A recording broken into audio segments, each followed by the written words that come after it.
Good morning, students. Myself, Charu Mahajan, your computer teacher. In the last session, we have learnt about input devices. In this session, we are going to learn output devices, storage devices, and the processing devices. Now, let's start with the output device.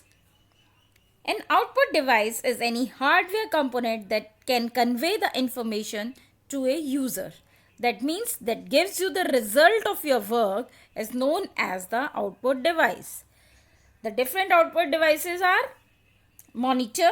Monitor is an output device that looks like a TV screen. It displays the work done by you or the information you get from the processing.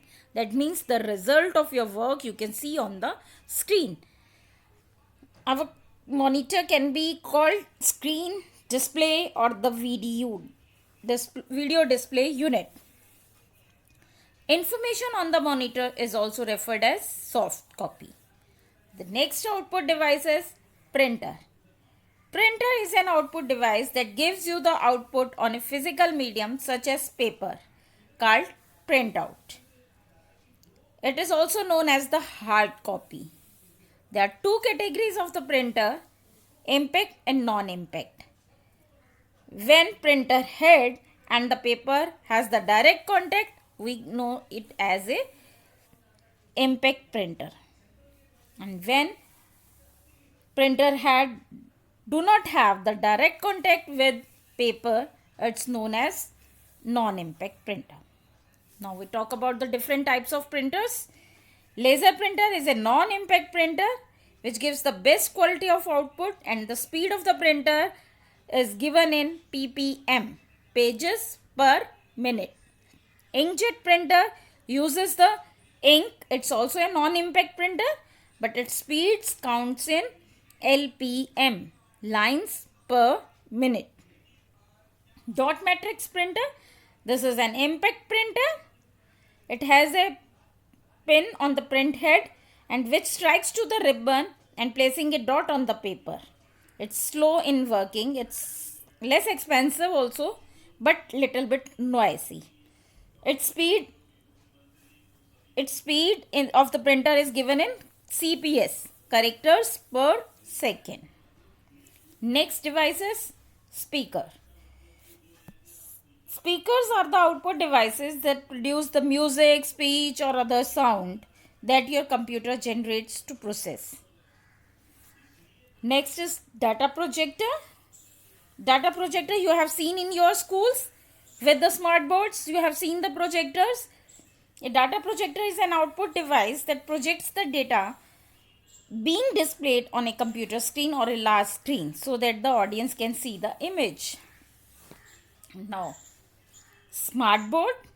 A smart board is an output device that displays the image on a connected computer screen, usually via a data projector.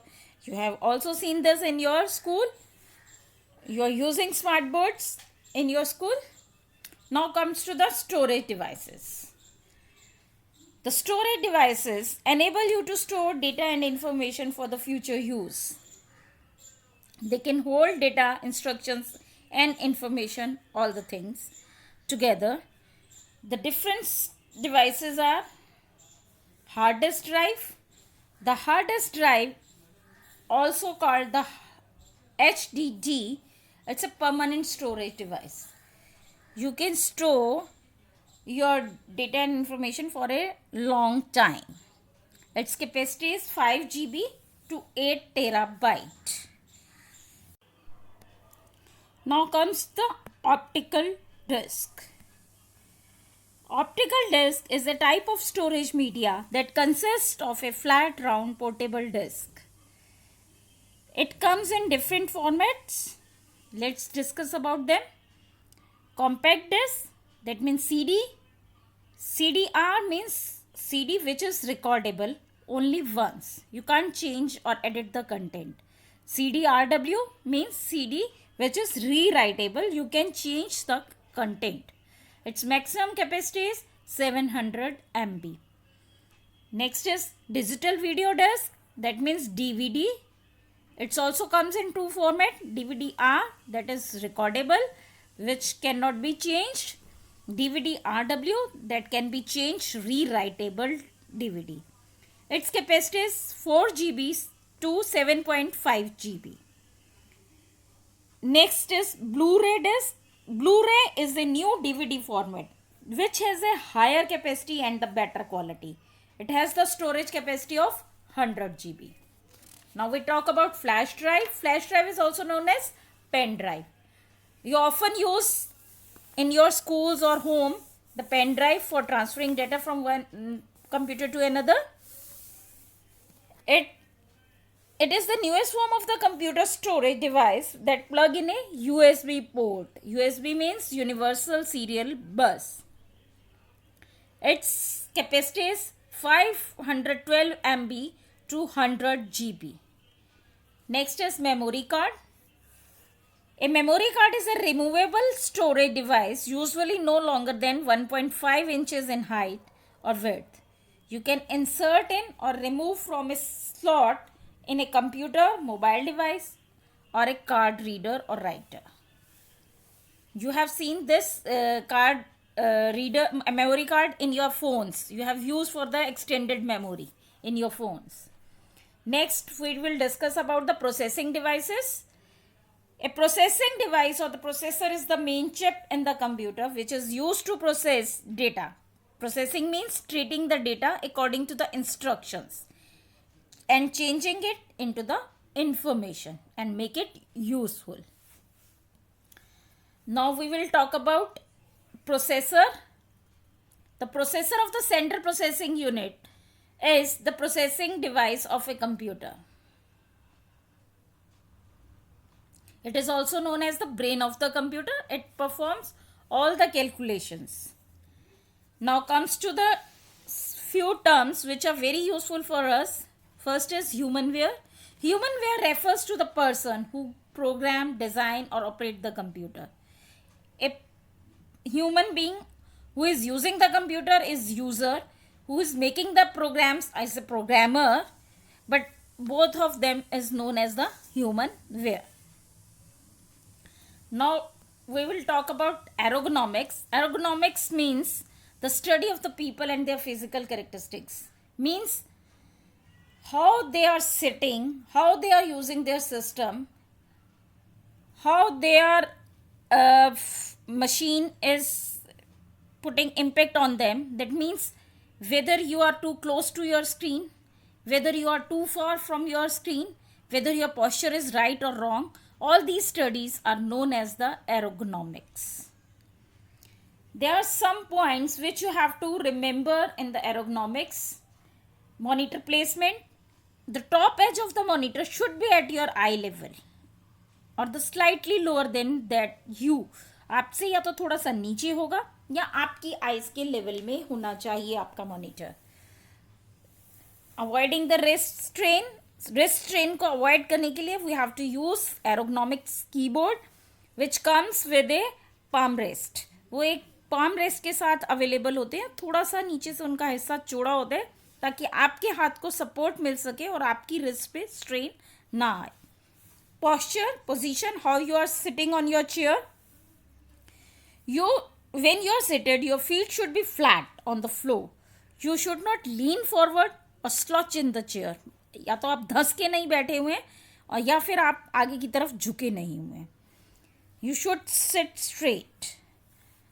Chair, fully adjustable chair is to be used while working on the computer, which provides the support for the lower back should be preferred. Next is reducing fatigue. By applying the principles of the ergonomics to design a work area, you can maximize your comfort and safety. It will also reduce many health related problems like headache, vision problems and the wrist pain. There are two problems which are mainly occur when ergonomics is not in a proper way in our with our computer system. First is carpal tunnel syndrome. Tunnel syndrome, it is related to the wrist problem. In this, We have a lot of pain in our wrist, numbness and tingling, and the pain in the fingers. For avoiding this, we have to use the ergonomic keyboard. Computer vision syndrome, it is related to our eye problems. You may have the CVS if you have sore, tired, burning, itching or dry eyes while working on the system. You can avoid this by maintaining the proper distance, by putting some eye drops, washing your eyes again and again. Now we will talk about some healthy habits which you have to adopt for being healthy when you are working on the system for a long time. You should go for a short walk at least once every hour. You should go back to work only after splashing the cold water on your face. You should take breaks often and look at colors and visuals that do not strain the eyes. You should stand up, walk up to your window, and then looks at the tree on a distance. Now we will talk about technology addiction, which is the common problem these of days for the parents. Their wards are, their students are technology addict. Addiction means when someone uses the technology in an excess. Symptoms for the technology addiction is always desired for the computer time and is overjoyed when using a computer, unable to stop using technology and feels irritable when not using technology, neglects the family and the friends and the problems at work or the school. It also a big reason for growing health problem in the youth, but can be prevented by the proper support of the family and the friends. I hope you got my point and you understand the concept of this chapter. This is all in this chapter. Now we will meet in the next session. Till then, bye.